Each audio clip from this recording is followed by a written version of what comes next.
va commencer. Est-ce que vous allez bien? Est-ce que vous êtes content d'être là? On va parler de santé, donc c'est des questions qui se posent. Ouais, vous allez bien? Ouais, vous êtes content? Bon, ben vous avez de la chance parce que c'est pas facile quand même d'aller bien dans la situation dans laquelle on est. On s'intéresse à la santé du vivant, à la santé des humains. Mais la période, elle est quand même un petit peu compliquée, hein. Si on regarde un peu autour de nous, les lois du plomb, les lois omnibus, alors que je sors d'un congrès sur les cancers et les pesticides. On fait des autoroutes, on fait des LGV, on détruit des forêts. On fait rien par contre sur les PFAS, le cadmium, le plastique. On sort pas des énergies fossiles. Et à côté de ça, on démantèle des agences qui sont censées nous protéger, nous, notre santé, et puis l'environnement dans lequel on vit.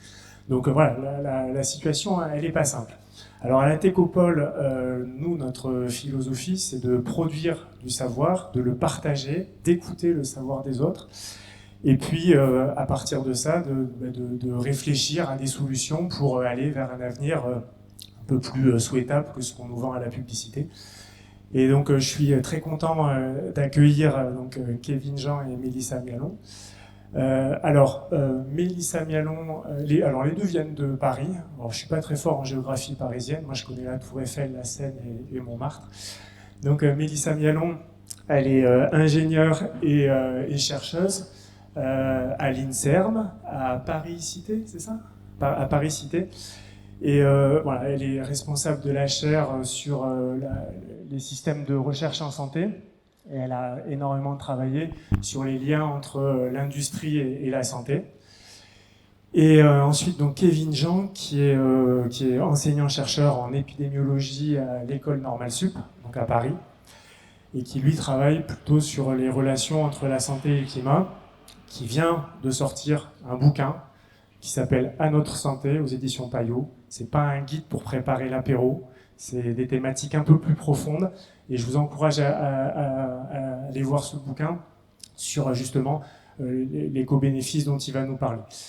Alors, ces deux scientifiques éminemment importants, qui ont énormément publié, qui ont des épreuves de titre à faire pâlir pas mal d'universitaires, mais malgré tout, ils sont, et ça c'est une particularité, ils sont complètement intégrés à la société. Voilà. L'idée, c'est de ne pas rester avec son master, sa thèse ou son diplôme enfermé dans son labo à imaginer ce que sera la recherche, mais c'est vraiment d'être intégré et d'intégrer les citoyens et les citoyennes. Donc on appelle ça science avec et pour la société, recherche participative, recherche citoyenne, et c'est vraiment fondamental si on veut que la recherche scientifique, elle soit intégrée dans un processus démocratique.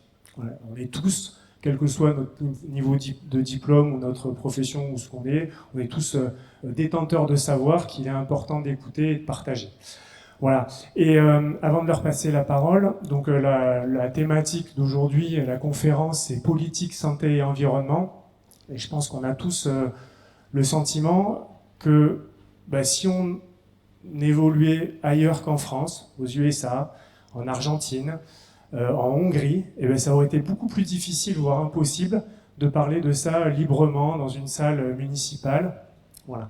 Et donc, il faut faire attention, il faut être vigilant, parce que c'est des choses qui arrivent et qui sont présentes également en France, et tant Kevin que Mélissa ont été attaqués directement et violemment en tant que scientifiques, juste par rapport à leurs travaux de recherche, à leurs thématiques de recherche. Ils ont également été attaqués pour dire simplement, factuellement, des choses comme le réchauffement climatique touche les plus précaires. Voilà, donc il faut vraiment qu'on soit vigilants tous et toutes collectivement. Et je leur laisse la parole, ils vont chacun parler une grosse demi-heure, et donc ça nous laissera au moins 1 heure d'échange où vous pourrez poser toutes les questions que vous voulez sur la thématique. Voilà, merci.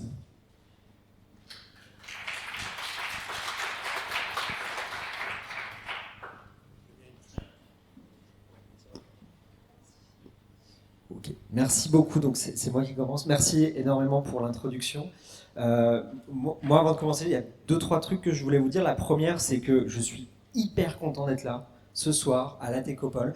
La Techopole, ça fait depuis très très longtemps que j'échange avec plein de gens ici depuis la création de la Técopole, on est en échange. Moi, je suis membre de différents collectifs comme Sciences Citoyennes ou Scientifiques en Rébellion, avec beaucoup. Voilà, la Técopole est un hub de l'engagement des scientifiques, et ça me fait très plaisir de voir ou revoir des personnes avec qui j'échange depuis de très nombreuses années sur ces sujets. Et c'est pas rien non plus parce que je vais peut-être lancer ouais, merci. Historiquement, moi, je viens pas du monde je viens de l'épidémiologie, de la santé publique, mais je viens pas du monde du changement climatique ou des liens santé-climat. Je viens plutôt de la modélisation, de l'épidémiologie des maladies infectieuses. Et puis, c'est vraiment dans des lieux, ces lieux d'engagement collectif scientifique. Hein, j'en ai parlé, Labo 1.5, Sciences citoyennes, des lieux comme ici la Técopole, que je me suis formé à ces enjeux et puis que j'ai réussi finalement à un moment à faire converger mes envies militantes et engagées avec mon domaine de recherche et ce qui devient un alignement qui est intellectuellement hyper gratifiant. Donc voilà pour ce premier point. Le deuxième point, donc je vais vous parler de ce qu'on fait dans cette petite structure de recherche qu'on est en train de monter entre l'INSERM et l'ENS qui s'appelle le PARSEC, le Paris Recherche en Santé, Environnement, Climat, qui est de la... Enfin, voilà, on monte une recherche sur les liens entre changement climatique et santé. Et donc, comme Alexandre l'a dit, je viens de publier un livre sur ces questions. Les liens changement climatique et santé, on peut les voir sous deux facettes. La première, j'en parlerai très vite, c'est les effets du changement climatique sur la santé. Et vous allez voir, je ne vais pas en parler beaucoup. C'est quelque chose, j'en parle dans mon livre, mais je ne vais pas en parler beaucoup ce soir parce que je pense que c'est quelque chose qu'on entend beaucoup. On va le résumer un petit peu, mais c'est surtout que le domaine de la santé a un message peut-être encore plus original à faire valoir sur le domaine du changement climatique et peut-être beaucoup plus mobilisateur sur l'action. Et c'est vraiment là-dessus que je vais me concentrer ce soir. Donc, avec cette idée qu'on peut voir la santé comme levier d'action face au changement climatique. Alors, est-ce que ça marche ? Voilà, donc je vous le disais, je vais parler très vite de ce qu'on sait, des impacts déjà observés du changement climatique sur la santé. Le changement climatique, c'est quelque chose qui vient exacerber la plupart des risques pour la santé humaine connus. Il y a très peu de risques nouveaux pour la santé qui sont associés au changement climatique. Peut-être l'éco-anxiété, qui est un truc qu'on ne connaissait pas avant, ou peut-être des vagues de chaleur humide, qui est un truc très préoccupant pour certaines régions du monde. Mais la plupart des effets du changement climatique viennent seulement accentuer des problèmes déjà existants. Et donc, sur ce domaine, le GIEC, donc c'est le groupe 2 du GIEC qui s'occupe des effets du changement climatique sur la santé, a fait une revue de tous les effets d'ores et déjà documentés des effets du changement climatique sur la santé, et l'a résumé dans ce tableau où vous voyez différents types d'effets sur les sociétés humaines, sur la santé et le bien-être, et sur les infrastructures. Le premier point, c'est que ces effets, ce qu'on voit, c'est qu'ils sont tous en résultante négatifs. Il n'y a pas de bonne nouvelle côté des effets du changement climatique sur la santé. On a un seul événement, ce sont les décès associés aux vagues de froid qui sont moins fréquents, mais c'est très largement compensé par tous les autres effets négatifs. Donc c'est ce qu'on voit par ce symbole moins. Vous voyez que par exemple sur la production agricole, dans certaines régions du monde, il y a des effets vaguement positifs ou mitigés du changement climatique. Sur la santé, en effet net, il n'y en a pas. Voilà, le changement climatique vient exacerber des risques et il n'y a pas de bonne nouvelle à attendre de ce côté-là. L'autre point qui est important, c'est que ces effets, ici on parle bien des effets d'ores et déjà observés du changement climatique sur la santé humaine, on ne parle pas de projection. Et donc en 2020, les effets du changement climatique étaient observés donc, pour différentes catégories, les maladies infectieuses, la chaleur, la malnutrition, la santé mentale, les déplacements de population, mais surtout ces effets sont observés partout dans le monde. Aucune région n'est à l'abri des effets du réchauffement climatique sur la santé. En Europe, notamment, les effets en termes de santé mentale sont très largement documentés. Et donc, encore une fois, ça, ce sont les effets d'ores et déjà documentés, observés en 2022. Le GIEC nous dit qu'on peut s'adapter, on n'est pas en train de le faire, mais on pourrait s'adapter théoriquement aux effets du changement climatique. Seulement, il y a des limites dures à l'adaptation. Au-delà de 1,5 voire 2 degrés de réchauffement, il sera très difficile de s'adapter aux effets du changement climatique sur la santé. Il y aura des pertes et dommages. Il y en a déjà, encore une fois, parce qu'en France ou dans d'autres pays, on est en train de gérer toutes les crises sanitaires, les chaleurs, les canicules, comme des crises, et pas comme on n'est pas en train de mettre en place des mesures de transformation adaptative. Mais même si on le faisait, je veux dire, au-delà de 2 degrés, il serait très difficile de s'adapter à tous les effets sur la santé du changement climatique. Ce qui, quelque part, vient souligner la nécessité de prendre le problème à la racine et de ne pas mettre en place seulement l'adaptation, mais également l'atténuation. Prendre le problème à sa racine, donc réduire les émissions de gaz à effet de serre. Et là, le problème, je ne vous l'apprends pas, c'est que pour l'instant, on le fait un petit peu, mais on est loin du compte. On n'est pas du tout sur les trajectoires qui nous permettent comme le voudrait l'accord de Paris, de limiter le réchauffement climatique à 2 degrés, voire 1,5 degré à la fin du siècle. On est plutôt sur des trajectoires qui nous emmènent vers un futur à 3,5, 4 degrés de réchauffement climatique. Et donc, malgré tout ce qu'on sait, des effets, malgré tous les effets d'ores et déjà documentés, ben voilà, on constate ce manque de volonté, ce manque de mise en action de la part de décideurs politiques ou économiques. Et donc ça, c'est vraiment le constat qui, en tout cas, d'une certaine façon, peut nous interroger. Peut nous interroger également en tant que scientifique, et en tant que scientifique qui produisent ces connaissances. Alors, moi je viens du domaine de la santé, je vous l'ai dit, le domaine de la santé a mis du temps, quelque part, à reconnaître le péril du changement climatique. Au moment de la COP de Paris, il y a eu des grands articles dans le Lancet qui commençaient à lancer l'alerte en disant en 2015, le changement climatique pourrait venir annuler tous les bénéfices de santé qui ont été observés dans la deuxième moitié du XXe siècle. Donc dans des termes très très forts, et ça a commencé à un petit peu lancer la recherche sur les liens entre santé et changement climatique. Ici, c'est le nombre de publications sur les sujets. Mais bon, ça a mis du temps vraiment à décoller. Et surtout, ce qui est important à regarder, c'est le contenu de cette recherche. Et quand on regarde un petit peu le détail, on voit que la recherche sur les enjeux climat et santé, pour 80%, c'est la barre bleue, ce sont des travaux qui s'intéressent aux impacts du changement climatique sur la santé. Et là, on peut se poser une question, s'il suffisait de documenter les impacts, la menace devant nous pour répondre au changement climatique, peut-être que le GIEC aurait fait le boulot depuis 30 ans. Ça fait 30 ans qu'on documente la menace en face de nous. Visiblement, manifestement, ça n'a pas suffi à nous mettre en action. Et peut-être que ça nous invite à regarder un petit peu plus les autres façons ou les autres thématiques par lesquelles on peut rentrer sur les sujets changement climatique et santé, et notamment les enjeux d'atténuation. Alors pourquoi j'aurais dû commencer par là, mais qu'est-ce qui fait que finalement les résultats scientifiques sur les risques devant nous sont indispensables, sont nécessaires en termes de préparation au risque, d'anticipation, mais peut-être pas suffisants à déclencher l'action. Et là, c'est des résultats qui viennent plutôt des sciences de la communication. Ce que nous disent les sciences de la communication, c'est qu'on est toujours très fort pour mettre en place une sorte de distanciation face à des résultats qui font référence à des risques. Soit une distanciation temporelle. Très souvent, la recherche nous parle de péril ou de risque à l'échelle 2050, 2100. On aura le temps de voir venir.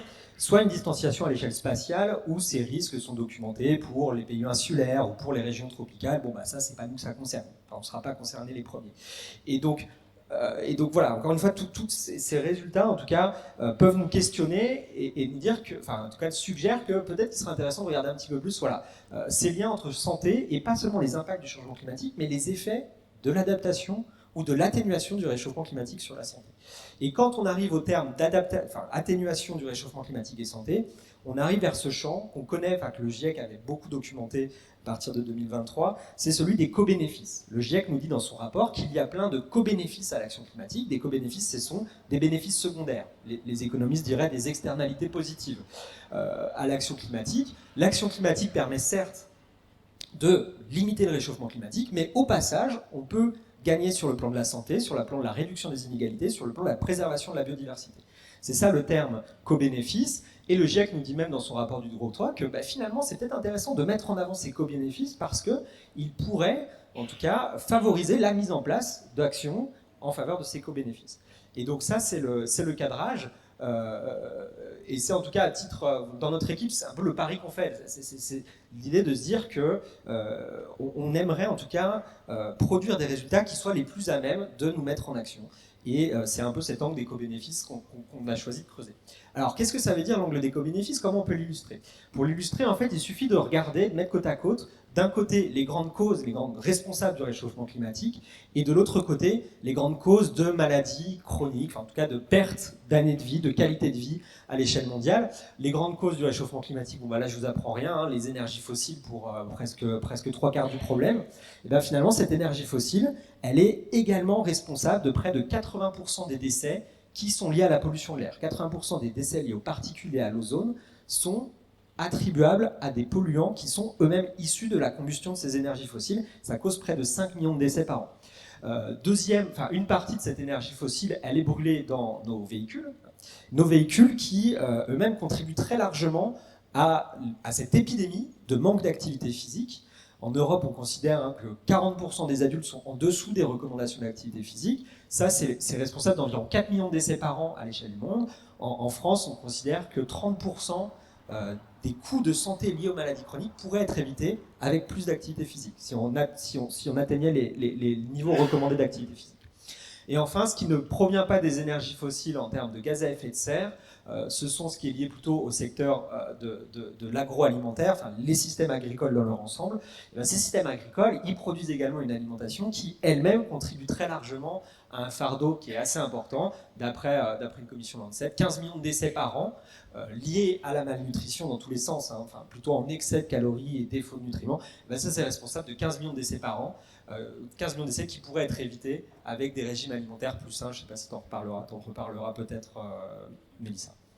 Donc on voit bien qu'on a quelque part comme quelque chose qui ressemble vraiment à une convergence d'objectifs entre des objectifs climatiques et des objectifs de santé publique qui viennent là s'attaquer à ce qu'on appelle des déterminants de santé, des grands facteurs environnementaux liés à nos modes de vie, qui sont finalement, qui représentent les causes principales, distinctes, mais principales d'un fardeau très important de maladies chroniques et de décès de par le monde. Et finalement, ces actions, enfin, on a déjà dans la littérature documenté, observé des actions, enfin, observé dans les faits ces convergences. C'est-à-dire que c'est un papier, c'est une revue de la littérature qui a été publiée en 2023. On a un panel de 200 mesures d'atténuation dans tout ce qui a été observé, des mesures, des politiques de réduction des émissions de gaz à effet de serre qui scorent sur les deux tableaux, qui scorent à la fois en termes de gains de santé, c'est ce que vous voyez ici, en termes d'années de vie gagnées, et qui scorent en termes de réduction des émissions de gaz à effet de serre. Donc, c'est pas une vision de l'esprit, hein, cette notion de convergence des objectifs climatiques et de santé. Dans la littérature, on observe bien que dans certains secteurs d'activité comme celui des transports, celui de la production d'énergie, celui des systèmes agricoles, mais surtout dans des politiques multisectorielles, c'est-à-dire qui vont essayer de toucher à ces différentes choses, ben on arrive quelque part à améliorer la qualité de l'air, la qualité des régimes, l'activité physique, les risques d'accidents de la route également, et que tout ça produit des bénéfices de santé. Alors ça, c'est une revue de la littérature sur des mesures d'atténuation qui ont été évaluées des deux côtés, hein, climatique et santé, observées dans les faits. Le problème, c'est que vous le savez que pour limiter le réchauffement climatique, enfin en tout cas le contrôler, il ne faut pas juste mettre en place quelques mesures, il faut mettre en place tout un paquet de mesures qui soient compatibles avec cet objectif de neutralité carbone, qui est la condition géophysique pour limiter le réchauffement climatique, pour arrêter le réchauffement climatique. On sait qu'on doit atteindre la neutralité carbone, et tant qu'on ne l'a pas fait, le réchauffement climatique va continuer, enfin le CO2, les gaz à effet de serre vont continuer à s'accumuler, et le réchauffement climatique va continuer. Et donc ça nous définit cet objectif de résultat qui est celui de la neutralité carbone. Et donc malheureusement, on n'a pas pu observer les gains de santé associés à de la neutralité carbone, simplement parce qu'aucun territoire, aucun pays n'a atteint cet objectif de neutralité carbone en 2026. Et donc pour ça, dans une perspective de neutralité carbone, quelque part on est obligé de se reposer sur des outils de modélisation pour essayer de voir, de mesurer, de documenter l'ampleur des bénéfices pour la santé que pourrait permettre d'obtenir des politiques de neutralité carbone. Alors ça, c'est un travail qu'on a fait l'an dernier dans notre équipe, où on a passé en revue, on a fait une revue systématique de la littérature, de toutes les études qui évaluaient en termes de santé des scénarios compatibles avec cet objectif de neutralité carbone. Et là, on a des messages intéressants. On a observé, on a recensé une 60aine d'études qui représentaient 96 scénarios différents avec des échelles géographiques différentes, mais tous ces scénarios, sauf un, projetaient des gains de santé à l'atteinte de la neutralité carbone. D'autres termes, des objectifs de neutralité carbone permettent tous, sauf quand on tire vraiment les curseurs dans un sens, on pourra en discuter, mais c'est vraiment plus anecdotique qu'autre chose, ces scénarios de neutralité carbone permettent des gains de santé qui sont loin d'être négligeables. Pourquoi ? Parce que quand on essaie de les chiffrer, ce qu'on a observé, c'est que on a beaucoup de disparités, beaucoup de scénarios ont été évalués seulement sous l'angle des effets sur la qualité de l'air, de quelle façon la neutralité carbone, des politiques de neutralité carbone permettent d'améliorer la qualité de l'air et donc de réduire des décès. De manière générale, en médiane, hein, donc 50% de ces scénarios projetaient une réduction de la mortalité prématurée de l'ordre de 1,5%. Alors ça paraît pas énorme, 1,5% de décès évités. À l'échelle mondiale, si je dis pas de bêtises, l'alcool c'est quelque chose comme 3% des décès. Donc si vous arrivez avec des mesures climatiques à atteindre les résultats qu'on pourrait atteindre par ailleurs en réduisant la consommation alcoolique de 50%, on est quand même sur ce qu'on attend de politique de santé publique qu'on peut dire ambitieuse. Et l'autre point qui est intéressant, c'est que la plupart des études, je vous l'ai dit, n'ont regardé, n'ont mesuré que les effets sur la qualité de l'air. Pour les études qui regardaient à la fois les effets sur la qualité de l'air, mais également les gains de santé associés à une augmentation de l'activité physique, à une amélioration des régimes alimentaires, et bien là, on était plutôt sur du 5, 10, parfois 15% de décès évitables, en tout cas dans ces projections. Et donc, ce qui nous donne ce premier message, c'est que vraiment, l'éco-bénéfice des politiques de neutralité carbone peuvent être grands, voire très grands. On a une amplitude, on ne parle pas de petits gains de santé, on parle vraiment de gains de santé massifs. D'autres termes, on pourrait, et peut-être qu'on devrait, présenter des politiques de neutralité carbone comme des politiques de santé publique. L'autre point, c'est que dans ces études, certaines de ces 56 études se lançaient dans un exercice que les économistes adorent faire, ce sont des analyses coûts-bénéfices. Vous chiffrez les coûts des politiques de réduction des émissions de gaz à effet de serre, et puis de l'autre côté, dans la balance, vous mettez les bénéfices. Et ces bénéfices, parfois, il faut les monétariser. En tout cas, les économistes n'ont pas d'autres outils pour mettre sur le plateau de la balance des gains de santé. Et donc, il y a des méthodes pour donner une valeur monétaire à la santé. On pourra en reparler si vous voulez. Et pour les études, et quelque part, c'est intéressant, parce que sans ça, je veux dire, les gains de santé ne pèsent pas dans les calculs économiques. Donc, il faut passer par là. Il faut, en tout cas, c'est une façon de présenter ces gains de santé, de les comparer aux coûts.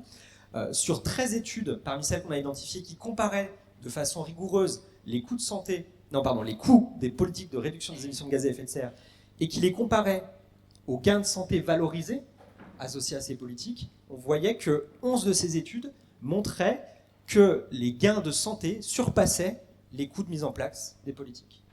En d'autres termes, quand on met dans la balance la santé humaine, finalement, il devient intéressant, il devient rationnel sur le court terme, et on en reparlera, d'investir dans des politiques de santé publique. Encore une fois, voilà, c'est le deuxième message, les co-bénéfices peuvent excéder les coûts de mise en œuvre des politiques. Un message, voilà, c'est que le calcul économique prévaut à beaucoup de décisions, et donc là, un point qui nous semble important à mettre en avant. Alors, un petit point sur peut-être un peu de méthodologie. Ça ressemble peut-être, c'est peut-être un peu mystérieux comment on fait pour évaluer les gains de santé associés à des scénarios de neutralité carbone. Juste un petit point pour que vous compreniez comment ça marche. Les scénarios de neutralité carbone, je pense que vous en connaissez tous. Vous avez entendu parler de la stratégie nationale bas carbone, les scénarios de l'ADEME, RTE fait également des scénarios pour dimensionner le parc électrique tout simplement. Et donc tous ces scénarios finalement, c'est un exercice de prospective. On décrit des combinaisons de transformation dans les systèmes socio-économiques qui permettent d'atteindre ces objectifs de neutralité carbone, puis on les décline secteur par secteur et on les décline sur la base de données détaillées. Typiquement, dans certains scénarios, ici c'est le scénario négawatt, le scénario négawatt décrit assez finement comment, d'après ces hypothèses, le mix énergétique en France doit évoluer en vue d'atteindre la neutralité carbone. Donc vous le savez sans doute, le scénario négawatt, c'est un scénario sans nucléaire qui laisse une part très importante à la sobriété. Et bien dans le scénario négawatt, la partie qui est ici au-dessus, rouge, la partie allemande, presque rouge, jaune, noir, qui correspond à l'usage des énergies fossiles, disparaît en 2050. Je ne sais plus ce que c'est. Voilà, le nucléaire, en rose, disparaît également. Et des parties renouvelables augmentent, avec en tout une réduction par 3 de la consommation énergétique. Ça, ce sont les détails du scénario négawatt en termes de mix énergétique. Et bien finalement, ces détails, on peut les utiliser dans des modèles atmosphériques pour modéliser l'évolution en polluants atmosphériques qui aurait été généré, ou qui est généré par cette production d'énergie. Et donc, sur la base de scénarios négawatts, on peut modéliser des modifications, soit dans l'environnement, soit dans les modes de vie, de facteurs importants pour la santé, ici les particules fines, par exemple. Donc, du scénario négawatt, on arrive à modéliser les conséquences de scénarios en termes de particules fines dans l'atmosphère. Les particules fines, on a des relations dose-réponse pour ces particules fines. On considère par exemple que quand vous augmentez la concentration de particules fines de 10 microgrammes par mètre cube dans l'air ambiant, le risque de décès augmente de 15%. On peut considérer que dans une réduction, ça marche à peu près linéairement sur ces gammes de variations. Donc en réduisant la concentration de particules fines, vous évitez des décès. Et bien avec ça, on peut calculer l'impact sanitaire de l'amélioration de la qualité de l'air sous l'hypothèse d'un scénario de neutralité carbone. Voilà comment ça marche. En gros, ce sont des méthodes qui sont... c'est la même méthode qu'utilise Santé publique France, par exemple, quand ils chiffrent que 40 000 décès par an sont dus à la pollution de l'air. C'est ces méthodes qu'on utilise en les appliquant cette fois-ci prospectivement à des scénarios détaillés. Alors ça, on peut le faire sur la qualité de l'air. Le même scénario, là ici, c'est sur les scénarios de l'ADEME, projette des transformations dans d'autres secteurs, dans les systèmes agricoles par ailleurs. Ces transformations dans le système agricole, par exemple le fait que les émissions liées à l'élevage doivent réduire massivement, et ben ça se traduit également dans des évolutions dans les assiettes alimentaires. Comment va évoluer les assiettes types alimentaires? Quelle est la part d'aliments carnés, d'aliments plutôt d'origine végétale? Et bien là aussi, à partir de ces assiettes types qu'on dérive des hypothèses d'un scénario de neutralité carbone, on peut utiliser des relations dose-réponse très bien connues qui relient certains aliments à des événements de santé comme la mortalité ou des décès ou des maladies évitées. Et on peut calculer l'impact sanitaire des changements de régime alimentaire adossés à des scénarios de neutralité carbone. Enfin, dernier élément où on peut faire ce travail, c'est celui de la mobilité, j'en ai déjà parlé. Ici, vous avez une nouvelle fois les hypothèses d'évolution de la mobilité dans le scénario négawatt, où la mobilité en voiture réduit au fil du temps, et les petites barres ici qui sont très peu importantes parce qu'on parle en kilomètres, mais si on faisait le même graphique en temps, elles seraient beaucoup plus importantes. La marche et le vélo augmentent dans le scénario négawatt. Cette augmentation de l'activité physique, on peut la projeter au sein de la population. Regardez comment elle se traduit en termes de durée d'activité physique hebdomadaire. Et là aussi, on a des relations dose-réponse très robustes dans la littérature épidémiologique. On sait que pratiquer 100 minutes, 1h40 de vélo par semaine réduit en moyenne le risque de décès toute cause de 10%, ce qui est énorme. Eh bien, en utilisant ça, on peut calculer l'impact sanitaire de l'augmentation de l'activité physique en lien avec les transports actifs, selon les hypothèses d'un scénario de neutralité carbone. Ok ? Ça va sur le principe ? Très bien. Et donc ce travail, on le fait. Et on l'a fait notamment avec les scénarios de l'ADEME. Alors vous avez déjà entendu parler de ces 4 scénarios de l'ADEME, ça vaut le coup que j'en reparle ou pas. Donc l'ADEME a fait 4 scénarios assez intéressants, 4 scénarios qui projettent la France vers la neutralité carbone en 2050 avec des hypothèses très différentes. Pour le dire très vite, on a des scénarios qui sont très sobriété, donc on change de mode de vie, d'organisation collective, et des scénarios beaucoup plus techno. Il me reste combien de temps ? Il me reste 10 minutes ? Très bien, merci. Oui. Ces scénarios, donc des scénarios beaucoup plus technologiques, soit en déployant massivement des technologies déjà existantes, soit même en faisant des paris réparateurs, en développant des technologies qui n'existent pas encore. Alors ça, c'est intéressant parce que finalement, on voit que pour le secteur des transports, on peut imaginer différentes façons de décarboner le secteur des transports. Soit vous vous contentez d'une certaine façon d'électrifier le parc automobile. Bon bah voilà, ça c'est si vous regardez que ce qui se passe à l'échelle des émissions territoriales, c'est gagnant d'un point de vue climatique. Okay. Soit vous reposez beaucoup plus sur les transports actifs et les transports en commun, qui là vont générer de l'activité physique, y compris les transports en commun, parce qu'on marche toujours plus pour aller à son arrêt de bus que pour aller prendre la voiture qui est sur son parking. Eh bien, ces différents scénarios se traduisent par des hypothèses, par des augmentations différentes du recours à la marche ici et au vélo ici, et donc ne sont pas du tout équivalents d'un point de vue de l'activité physique qu'ils génèrent. Et donc quand on traduit cette activité physique avec les méthodes dont je vous ai parlé, on se rend compte que ces scénarios conduisent à des bénéfices sanitaires très différents en termes de l'activité physique qu'ils génèrent. Dans les scénarios les plus sobriétés, on arrive à 10 000 voire 20 000 décès qu'on pourrait éviter chaque année à l'échelle 2035, là où les scénarios plus technologiques passent clairement à côté en fait, des bénéfices sanitaires liés à l'augmentation de l'activité physique. En d'autres termes, ce que je vous disais tout à l'heure, c'est que globalement, la solution de l'électrification, elle est gagnante également sur la qualité de l'air. C'est pas un problème. Et ce que je disais tout à l'heure, c'est que tout ce qui est bon pour le climat est globalement bon pour la santé. Mais au sein de ce qui est bon pour le climat, vous avez certains scénarios qui sont bien meilleurs que d'autres en termes de santé publique. Et ça, c'est important. Pourquoi ? Parce que ces scénarios neutralité carbone, d'un point de vue climat, on peut considérer qu'ils sont équivalents. Ils ont été conçus pour atteindre la neutralité carbone. Ils ne le sont pas du tout d'un point de vue de santé publique. Et ça, c'est un message important parce que quand on parle d'options vers la neutralité carbone, de politique climatique, on entend très souvent parler secteur d'activité, transformation de l'industrie, transformation de l'emploi. On n'entend jamais parler des répercussions sur la santé. Et finalement, la santé a peut-être son mot à dire, en tout cas, pourrait apporter une dimension d'éclairage au sein des différentes options qu'on a pour atteindre cet objectif de neutralité carbone. Quelques éléments sur les autres dimensions. Donc pour la pollution de l'air, j'en ai parlé un tout petit peu tout à l'heure. Sur la base de ces 4 scénarios de l'ADEME, on a, et ça c'est un travail qui a été fait par le CITEPA, des projections, des réductions, des évolutions dans les émissions de polluants atmosphériques liées aux différentes transformations des secteurs d'activité. On est, pour la pollution de l'air, obligé de passer par des modèles de chimie-transport de l'atmosphère parce que les polluants, ils ne restent pas là où ils sont émis. Ils vont se transformer dans l'atmosphère et se promener. Mais on a des outils qui permettent de modéliser ça. Et on peut ensuite projeter les concentrations dans les principaux polluants en termes d'impact sanitaire associés à ces 4 scénarios de la neutralité carbone. Et donc c'est ce qu'on fait dans un projet qui est en cours actuellement.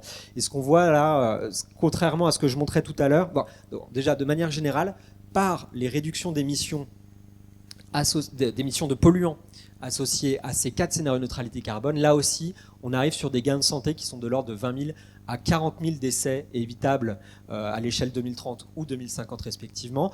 Comparativement à ce que je disais tout à l'heure sur les transports actifs, en termes de qualité de l'air, les 4 scénarios font à peu près la même chose. C'est pas si étonnant que ça, on pourra en discuter. Par contre, ils arrivent à peu près au même résultat, mais par des moyens différents. Il y a certains scénarios qui décarbonent beaucoup plus vite les transports et donc réduisent l'impact sanitaire lié à la pollution de l'air associée au transport, d'autres qui scorent mieux sur le résidentiel. Quand on met tout ça bout à bout, ça nous donne à peu près les mêmes résultats au global, mais ce qui est intéressant, c'est qu'on voit qu'on a peut-être, en tout cas, des solutions pour prendre ce qui est le plus gagnant dans chacun des scénarios. Et enfin, dernier point que je vais détailler sur les régimes alimentaires. Donc, les régimes alimentaires, c'est composé. On a en gros, là, on fait un travail où, comme je vous l'ai dit, là, on a des collègues de l'équipe qui fait le Nutri-Score, que vous connaissez sans doute, qui ont transformé qui ont traduit les scénarios de l'ADEME en transformation du système alimentaire et des consommations alimentaires. Vous voyez à peu près sur quelques aliments les projections d'évolution. Ici, la première barre, c'est le régime actuel, où on mange à peu près 100 grammes de viande par jour, de viande rouge. Eh bien, dans le scénario 1, on diminue d'un facteur 4, là où dans le scénario 4, on diminue de 40%. Donc voilà, des évolutions très différentes de la composition des régimes alimentaires au sein de ces 4 scénarios. Et pour chacun des aliments, on a là aussi des courbes dose-réponse plutôt bien documentées dans la littérature. Donc, dans un modèle, on arrive à mélanger un petit peu tout ça. Vous voyez par exemple, la viande transformée, c'est quelque chose qui est extrêmement défavorable en termes de santé, là où les graines entières, les céréales complètes sont beaucoup plus favorables. Et donc, avec ces méthodes, on peut quelque part multiplier d'une certaine façon les risques associés à ces évolutions dans chacun des groupes alimentaires. Et ce qu'on voit ici, c'est que en termes d'impact sanitaire, on le sait, l'alimentation est un des grands déterminants de la santé, mais là, on score très fort. C'est-à-dire qu'à l'échelle 2050, on est plutôt sur l'ordre de 100 000, 150 000 décès qui pourraient être évités dans chacun de ces scénarios par les transformations des assiettes alimentaires, avec ici des différences entre les scénarios qui n'ont pas l'air énormes, étant donné que le gain global, le gain moyen dans les 4 scénarios est massif, mais dans les scénarios, on est quand même sur une différence d'un scénario à l'autre de près de 30 000 décès, ce qui est comparable à ce qu'on gagnait dans l'activité physique. Donc on est sur des gains, en tout cas le levier de l'alimentation, peut-être un peu plus loin à transformer, mais on est sur des gains qui, en termes de quantité, d'impact de santé publique, sont vraiment très importants. Je ne vous détaille pas, mais ces méthodes, on peut également les utiliser sur des solutions qui sont plutôt des solutions d'adaptation climatique et pas seulement d'atténuation.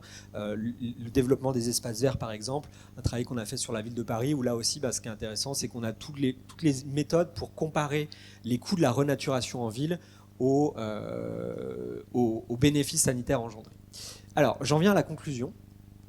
Du coup, on observe, et ça c'est vraiment, je vous le disais tout à l'heure, le champ de la santé a vraiment ce potentiel d'accompagner des politiques climatiques de bonnes nouvelles.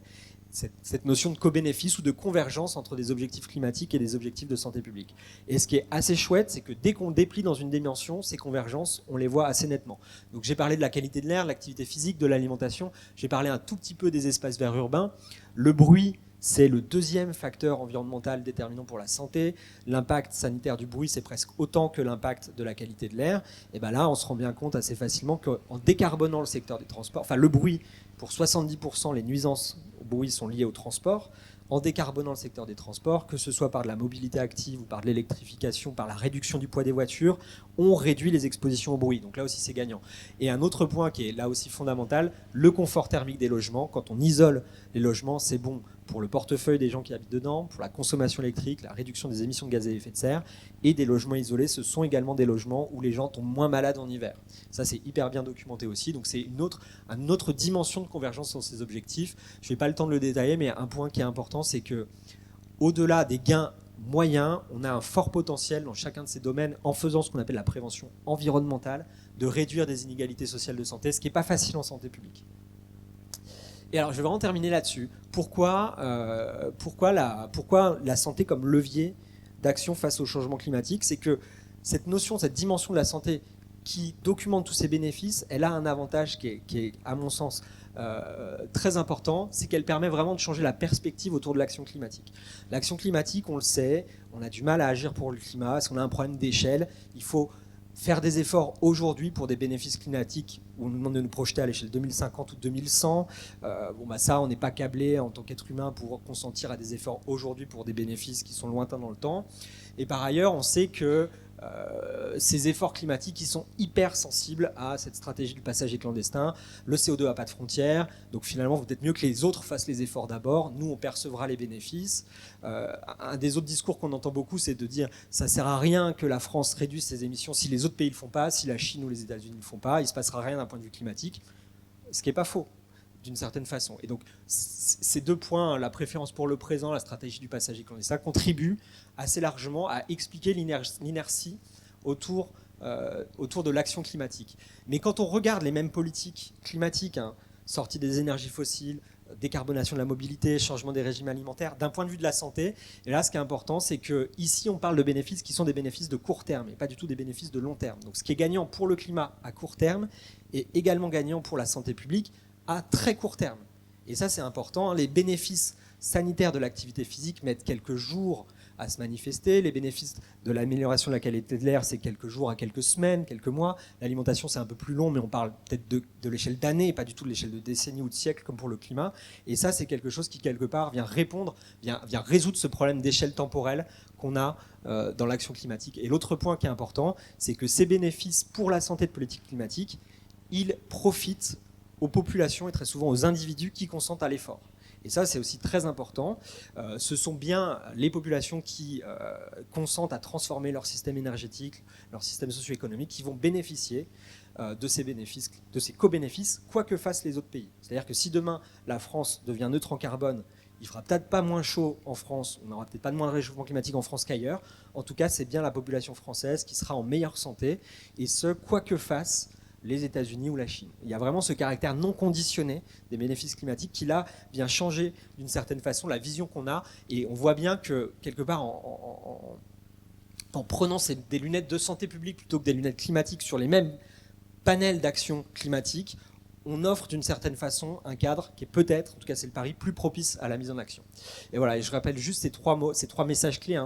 On peut, on devrait, et en tout cas on a toute légitimité pour présenter des politiques de transition bas carbone comme des politiques de santé publique en termes d'impact et d'ampleur des impacts, c'est justifié. Ces co-bénéfices sanitaires de mesures d'atténuation pourraient, si tant est qu'on mettait vraiment dans la santé dans la balance, pourrait excéder les coûts de mise en œuvre des politiques sur le court terme. Et j'en ai parlé un petit peu, mais du point de vue de la santé, toutes les options de décarbonation ne se valent pas. On a cette intuition qu'on commence à documenter de plus en plus dans le domaine de l'alimentation, de l'activité physique, que les solutions les plus sobres sont également les plus favorables à la santé. Voilà, ces éléments, on prend pas mal de temps dans notre équipe à essayer de les communiquer le plus largement possible à des publics assez différents. Donc ici, vous avez ce que je vous ai raconté en 4 pages, en 20 pages, en 200 pages.